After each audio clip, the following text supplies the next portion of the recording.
মানে একটা ব্যবস্থা নেওয়ার জন্য আদালতে যায়, কোর্টের মধ্যে সে লড়বে আর কি, মুসলমানদের পক্ষে লড়াই করবে। আর তাদের থেকেও তো অবশ্যই তারা উকিল দাঁড় করাইছে, অ্যাডভোকেট দাঁড় করাইছে। আদালত চত্বরে যাওয়ার পর এই ইসকনরা এরা দাবি করে আমরা সংখ্যালঘু, বাংলাদেশে তারা অল্প কিছু মানুষ, তাদের উপরে মুসলমানরা নির্যাতন করে। দেখেন এরা কীরকম সংখ্যালঘু। আদালত চত্বরে সাইফুল নামে আমাদের অ্যাডভোকেট মরহুম শহীদ হয়েছেন, দোয়া করে আল্লাহ তাআলা ওনাকে জান্নাতুল ফেরদাউস দান করুন, সকলে বলেন আমিন।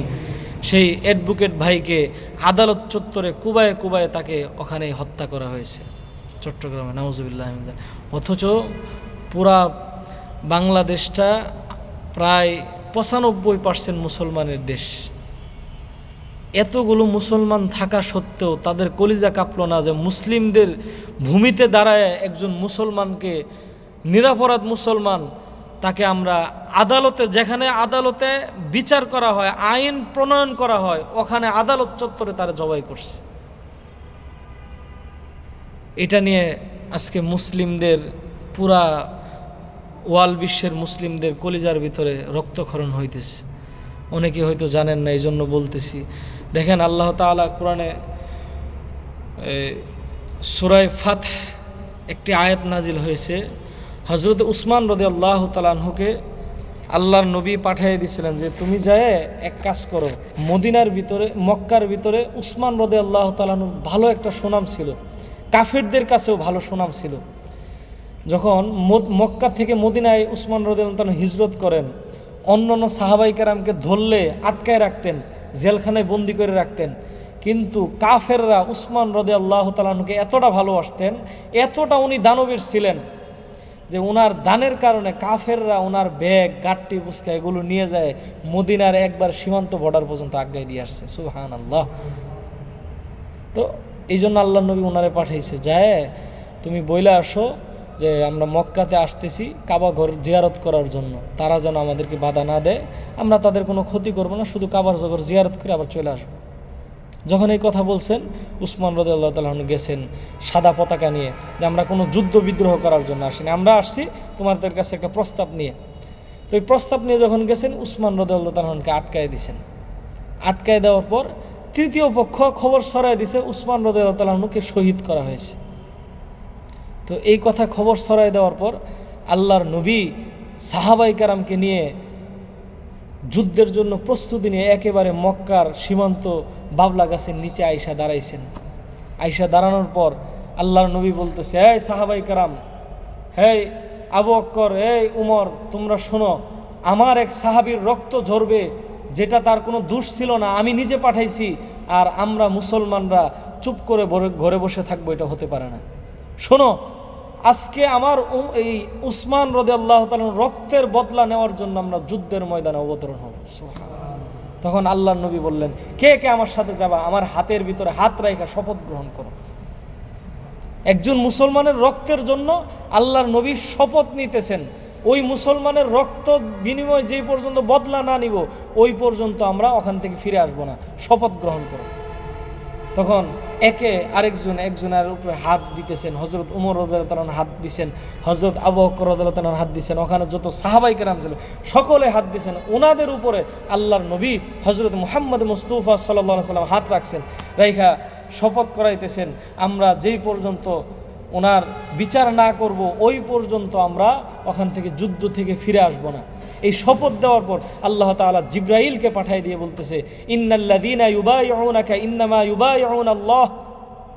ও আল্লাহর পয়গম্বর, মুসলমানদের রক্তের শুধু দাম আপনার কাছেও না, আমার কাছেও আছে দাম। সুবহানাল্লাহ বলেন। আপনারা যেমন শপথ গ্রহণ করতেছেন বাবলা গাছের নিচে, আল্লাহর কোরআনে বাবলা গাছ সহকারে বলছে এই আয়াতের ভিতরে যে ইন্নাল্লাযীনা ইউবাইউনাকা ইন্নামা ইউবাইউনাল্লাহ ইয়াদুল্লাহি ফাওকা আইদিহিম, আমি আল্লাহ স্বয়ং আমার কুদরতি হাতটা আপনাদের হাতের উপরে রাখলাম। সুবহানাল্লাহ। আমিও আপনাদের হাতের উপরে রাখা আমিও এটা সমর্থন জানাই, কোনো মুসলমান যখন রক্তক্ষরণ হবে, মুসলমানের রক্ত জড়াবে কোনো কাফের বেদিন মুশরিক, তখন মুসলমানরা ঘরে বসে থাকতে পারে না। সুবহানাল্লাহ। এই কথা বলার পর আল্লাহর নবী যুদ্ধের জন্য প্রস্তুতি গ্রহণ করলেন। তখন আল্লাহ তাআলা জিবরাইলের মাধ্যমে জানাই দিলেন, ওগো আল্লাহর পয়গম্বর, মিথ্যা খবর ছড়াইছে, তাই উসমান রাদিয়াল্লাহু তাআলা আনহুকে তারা শহীদ করে নাই, উসমান রাদিয়াল্লাহু তাআলা আনহু জীবিত আছেন। সুবহানাল্লাহ। কিন্তু আগে কেন শপথ আল্লাহ তাআলাও করলেন? এটা করার উদ্দেশ্য মানুষকে শিক্ষা দিলেন, যদি কিয়ামতের আগ পর্যন্ত কোনো মুসলমানের গায়ের রক্ত কোনো কাফের ইচ্ছাকৃতভাবে তার কোনো দোষ নাই ঝরায়, তাহলে সমস্ত পৃথিবীর মুসলমান তোমরা এক হয়ে শপথ গ্রহণ করে তার বিরুদ্ধে যুদ্ধ ঘোষণা করবা। সুবহানাল্লাহ। আজকে দেখেন ইসকন এই অল্প সমষ্টির কিছু মানুষ হয়ে আমাদের মুসলমানকে এই আদালত চত্বরে জবাই করলো, এর চেয়ে বড় খারাপ কিছু আর হতে পারে না। এই জিনিস যদি তারা এখন যদি বিচার করা না হয়, এরা যে সাহসে সামনের দিকে অগ্রসর হইতেছে, মুসলমানদের ঘরে ঘরে যায় জবাই করবে, যদি মুসলমান এখনো সোচ্চার না হয়। এই জন্য সকলের কাছে উদারত আহ্বান থাকবে, 1 নাম্বার আল্লাহর কাছে দোয়া করব এই দেশটা যেন ইসলামিক রাষ্ট্র হয়। ইসলামিক রাষ্ট্র হইলে তারাও নিরাপত্তা পাবে, কিন্তু কোনো মুসলমানের গায়ে আঘাত তুলে ওরা নিরাপদ পাবে এটা কখনো হবে না। ইসলাম মানুষকে শান্তি দেয়, কিন্তু কেউ যখন অশান্তি সৃষ্টি করে তার জন্য আল্লাহ তাআলা বিচার ব্যবস্থা রাখছেন। তুমি কতল করবা, কান কাটবা, তো তোমার কান কাইটা দেওয়া হবে, ইসলামের বিচার। তুমি একজনেরকে অন্যায়ভাবে হাত কাটবা, তোমার বিচার তোমাকে হাত কাটে দেওয়া হবে। আস-সারিকু ওয়াস-সারিকাতু ফাকতাউ আইদিয়াহুমা। ইসলামের বিচার হইল একজনে চোখ নিয়ে যাবে, তো ইসলামের বিচার হইল তার চোখ তুলে দেওয়া। একজনে গলা কাইটা ফেলবে, ইসলামের বিচার হইল তার গলা কেটে দেওয়া। তো দোয়া করি আল্লাহ তাআলা ওনাকে জান্নাতুল ফেরদাউস দান করেন, সকলে বলেন আমিন। আর আমি যে আয়াতটার কথা বলছি, আয়াত নাম্বার বলে দিই, বাসায় যায় পড়বেন। সূরা ফাতহ এর 10 নং আয়াত। কত নং আয়াত?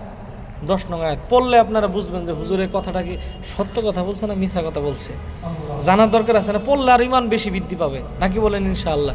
আর দ্বিতীয়তে আজকে বাংলা বাজার সমস্ত উলামা সারা বাংলাদেশ থেকে বিভিন্ন জায়গার থেকে মসজিদ থেকে উলামায়ে কেরাম কালকে বের হবে, আমজনতারও বের হবে, মিছিল নিয়ে বের হবে।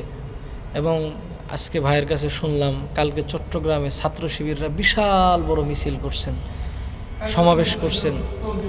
গতকাল বিভিন্ন জায়গায় হয়েছে, ছাত্র শিবিররা বিশাল বড় মিছিল করছে, মানুষকে জানায় দিছে যে আমরা গণক্ষমা করছি, কিন্তু তোমরা এই গণক্ষমাকে যদি দুর্বলতা ভাবো তাইলে পিঠের চামড়া থাকতো না, মাথার জায়গায় মাথা থাকতো না। কথা বলেন ঠিক কিনা? আমরা গণক্ষমা করছি। মুসলমান হলো কি সভ্য জাতি, অসভ্য না যে মুসলমান যায় কাউকে আঘাত করবে। হ্যাঁ, তুমি যদি আঘাত করো, মুসলমান কিন্তু প্রতিহত করতে ভালোভাবে জানে। তো কালকে বিভিন্ন জায়গা থেকে আন্দোলনে মিছিল বের করবে আলেম ওলামারা, সাধারণ জনগণ, তাওহীদি জনতা।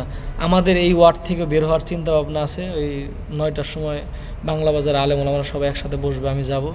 তো যদি বের হয় ইনশাআল্লাহ আপনারা থাকবেন, এটা ঈমানি দায়িত্ব ইনশাআল্লাহ। আল্লাহ তাআলা আমাদের সকলকে বুঝার আমল করার মতো তৌফিক দান করুক।